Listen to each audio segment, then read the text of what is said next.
Dulu sahabat-sahabat Nabi, para ulama-ulama ketika merumuskan, Imam Syafi'i pilih saya kunut. Imam Malik kunut dengan cara yang berbeda. Imam Abu Hanifah memilih tidak. Milih tidak. Hanya nanti dalam witir saya tertentu beliau praktekkan. Tapi dalam sholat subuh beliau tidak. Beliau katakan dalam satu pendapat yang sangat populer, Nabi sebelumnya nggak kunut. Hanya ada ini peristiwa, ini pun turun ayat tidak melakukan lagi. Maka saya memilih tidak kunut sama sekali. Jadi di Abu Hanifah tidak. Imam Ahmad ingin mengambil jalan tengah dari sini. Imam Ahmad melihat, oh ya Nabi kunut kan saat ada peristiwa. Diajarkan doa itu saat ada peristiwa. Setelah itu umumnya menurut beliau, karena beliau juga pakar hadis, hafal hampir 1 juta hadis, ya beliau mengatakan, oh ini kalau dilihat arah-arah hadisnya, ini lebih menunjukkan kepada ketika ada peristiwa besar saja. Baru kemudian disitu berdoa. Alhamdulillah. Kalau tidak ada peristiwa itu, maka tidak berdoa lagi. Alhamdulillah. Maka Imam Ahmad, beliau lebih memilih untuk melakukan doa kunut itu ketika ada peristiwa besar, ketika tidak ada, beliau tidak melakukannya. Paham? Maka di situ dikenal dengan kunut nazilah saja. Kunut nazilah. Nah, imam ini mengajar satu tempat, ini mengajar satu tempat, ini mengajar satu tempat, ini mengajar satu tempat. Nah, di tempat ini murid-murid belajar. Imam Syafi'i sekarang mazhabnya menyebar, Asia Tenggara, termasuk di Mesir, masuk di Syria dan sebagainya. Orang-orang yang kuliah ke sini, maka pulang dia kunut. Jelas? Imam Malik ini yang di Libya, yang Tunisia, yang Maroko, Aljazair dan sebagainya. Kalaupun dia kunut, umumnya kunutnya nggak akan terdengar. Sir, ya di rakaat kedua sholat subuh sebelum ruku dia bacakan itu, bacakan, baru kemudian dia turun. Itu pun sir, nggak kedengaran masing-masing. Ini Imam Abu Hanifah di antara turunan mazhabnya sampai ke Syekh Ad-Dahlawi, ya dari Syekh Muhammad, Syekh Yusuf, dia turun terus, Abu Yusuf terus turun sampai nanti penyebarannya ada di Pakistan, di India, Asia Selatan. Di kalau yang alumni Pakistan, alumni India pulang ke Indonesia umumnya tidak kunut sama sekali.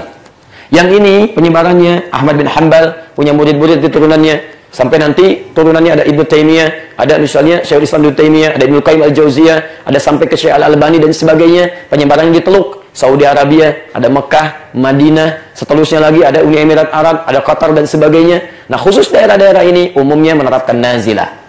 Nazilah. Maka setiap mereka menerapkan, nah mereka pilihan-pilihan ini mereka kuatkan dengan dalilnya. Ini loh, asalnya begini. Ini kita tahu yang lainnya begini, tapi kita pilih yang ini. Jelas? Nah, hanya persoalannya ketika alumni-alumni pulang ini ke tanah air, ini yang diajarkan berdasar pengajaran-pengajaran ini pada umumnya begitu. Maka dikuatkan pendapat yang pernah dipilih. Tapi yang jadi persoalan adalah ketika tidak diterangkan pada masyarakat, ini yang gini kunut asalnya begini dalilnya. Ini dalilnya. Yang ini asalnya begini, yang ini begini. Nah, ada sesuatu yang terjadi yang kuntu bid'ah, nggak boleh. Yang benar itu ini yang paling kuat. Ini dalilnya begini-begini. Tapi dalil yang lain nggak pernah disampaikan. Atau yang lain disampaikan yang doifnya saja. Ini doif nih, yang ini yang kuat. Yang qahihnya nggak pernah diambil. Ini jadi masalah. Yang kunut juga begitu. Ini lemah nih, ini lemah. Yang sahihnya yang begini saja. Ini yang jadi persoalan. Dan di sini yang repotnya saling berbantah-bantah. Yang ini mengatakan, oh ini lemah. Yang kuat itu tidak kunut. Apa Anda mau mengatakan Imam Syafi'i itu lemah? Anda dari mana perbandingan dengan Imam Syafi'i? Imam Al-Bukhari itu mazhabnya Syafi'i. Imam Al-Bukhari itu. Imam Al-Bukhari kunut. Walaupun beliau meriwayatkan hadis tentang tidak kunut. Tapi beliau sendiri kunut. Yang paling aneh, kunut itu bid'ah. Tapi dia mengambil riwayat Imam Al-Bukhari. Ini yang paling aneh. Ayo, kalau mau datang, ayo kita dialog. Tunjukkan di sini. Kita buka kitabnya. Kami menghafal Kutubut Tis'ah. Antum menghafal Bulughul Maram. Ayo kita tunjukin gitu kan. Antum menghafal Subulus Salam. Kita ayo, kita hadirkan, kita gali sama-sama. Jangan adu ilmu itu nggak bagus. Hasil solusi teman-teman. Begini, buat ini solusi. Dihadirkan, sampaikan pada masyarakat, edukasi. Kalau mereka mau pilih, silahkan. Itu terserah pilihan masing-masing. Kita kan nggak harus paksa orang. Yang penting ini dalilnya. Nabi aja ketika beliau diberi tugas, ayatnya jelas, fadzakir innama anta mudzakir lasta 'alaihim bimusaitir. Muhammad ingatkan, tugas kamu mengingatkan, bukan paksa orang. Nabi nggak maksa, antum bukan nabi mau maksa. Antum sehat. Ini. Maka dari sini ditafsirkan dengan indah, termasuk di Al-Majmu' menerangkan tentang bagaimana kunut itu dipraktekkan. Antum ngaji Imam An-Nawawi, Al-Arba'in, Riyadhus Shalihin dan sebagainya, beliau itu kunut. Ya kan? Antum ngaji Ibnu Taimiyah, ya Ibnu Qayyim Al-Jauziyah, sampai Al-Albani, beliau tidak kunut, kunutnya nazilah. Antum lihat Imam Malik, Imam Darul Hijrah, Imam di Madinah, beliau kunut disirkan, semuanya baik. Apa antum mau katakan semuanya masuk neraka selain antum aja? Masya Allah, kosong surga itu kecuali antum. Masya Allah gitu kan. Nah, ini yang harus kita buka untuk sebagai pencerahan. Terlepas dari pilihan Anda mau yang mana. Jadi ketika pulang ke Indonesia, Anda mesti ketahui jadi nanti tidak kaget. Begitu imamnya kunut, antum nggak biasa kunut, biasa aja karena sudah paham. Antum aminkan dari belakang, Allahumma hadina fiman hadait, amin, kan? Allahumma hadina fiman hadait, wa'afina fiman afait, amin, kan? Awas sehingga tidak keluar kalimat-kalimat yang tidak menyenangkan. Allahumma hadina fiman hadait, bid'ah. Repot tuh. Ya antum kunut, bermakmum di imam yang tidak kunut, ya nggak usah kunut karena paham ini. Ya jadi sudah jangan terlampau soleh. Imamnya nggak kunut, antum kunut sendirian. Salah. Ya udah kalau imam nggak kunut, antum ikutan ruku dan nggak usah sujud sahwi. Kadang-kadang orang sudah salam, antum sujud sahwi, gitu. Nggak usah. Ya, yang saya suka bingung saya tugas waktu di Mekah itu 2010. Saya juga pernah tinggal di Mekah. Kita tahu juga, kita kunjungi ya, Masjid Syekh bin Baz. Ya.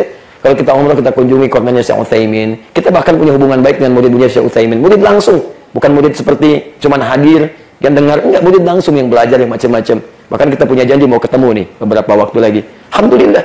Ya, kita komunikasi, kita datang, kita lihat, kita pelajari betul, diskusi. Ya, Alhamdulillah, antum kan yang haji, nggak pernah rame tuh. Begitu ke Mekah, yang kunut di Indonesia, nyampe sana nggak pernah rame. Oh imam, kenapa nggak kunut? Enggak, biasa aja. Antum bisa diusir pulang dari sana nanti. Biasa aja. Kenapa saat ke Indonesia pada rame lagi? Ini biasa saja ketika pulang. Nah ini juga bagi para imam penting. Anda datang ke tempat komunitas yang kunut, Anda kunut. Supaya tidak menyebabkan kegaduhan di masyarakat. Seperti halnya Anda tidak kunut, Anda kunut masuk ke komunitas yang tidak kunut. Maka Anda nggak usah kunut. Antum kenal Imam Syafi'i? Di belakang ada yang begini. Mungkin malaikat yang senang menyamar gitu. Masya Allah, teman-teman, Imam Syafi'i itu berkunjung ke majlisnya Imam Abu Hanifah sepeninggal beliau, karena Imam Syafi'i lahir 150 Hijrah, Imam Abu Hanifah sudah meninggal dunia. Imam Abu Hanifah meninggal 150 Hijrah. Murid-muridnya masih ada, Syekh Abu Yusuf, Syekh Muhammad dan sebagainya. Mainlah ke sana, biasa, silaturahim dan sebagainya. Dia datang ke tempatnya langsung. Baik, datanglah ke majlisnya, datang. Kemudian apa yang terjadi? Itu takrim, penghormatan. Diminta jadi imam, subuh lagi. Masya Allah. Syekh, dihormati, silahkan. Imamin, subuh. Murid-murid Imam Syafi'i sudah senang. Menang kita nih katanya. Karena tempat Abu Hanifah nggak ada kunut. Tapi apa yang terjadi? Imam Syafi'i ternyata tidak kunut. Begitu selesai salam, muridnya protes. Syekh, lima lam taknut. Kenapa Anda tidak kunut? Kata Imam Syafi'i, saya menghormati pendapatnya Imam Abu Hanifah yang berlaku di majlis ini. Itulah keindahannya. Makanya semua imam madzhab mengatakan, pendapat saya mungkin benar. Pendapat saya mungkin benar, tapi boleh jadi juga salah. Pendapat orang lain salah, tapi boleh jadi mungkin benar. Ketika pendapat kami tidak sesuai dengan Al-Quran dan Sunnah, lemparkan ke tembok, ambil pendapat lain lebih baik. Itu yang coba kita teladani. Setiap akhir kajian kita katakan, antum kalau menemukan kebenaran, amalkan. Tapi kalau ada yang saya sampaikan salah, tinggalkan. Ambil pendapat ustaz lain. Dan jangan belajar hanya pada saya. Karena banyak ilmu-ilmu yang Allah titipkan pada ustaz-ustaz lain yang melengkapi kekurangan yang ada pada saya. Cari. Dan jangan dikultuskan, ambil.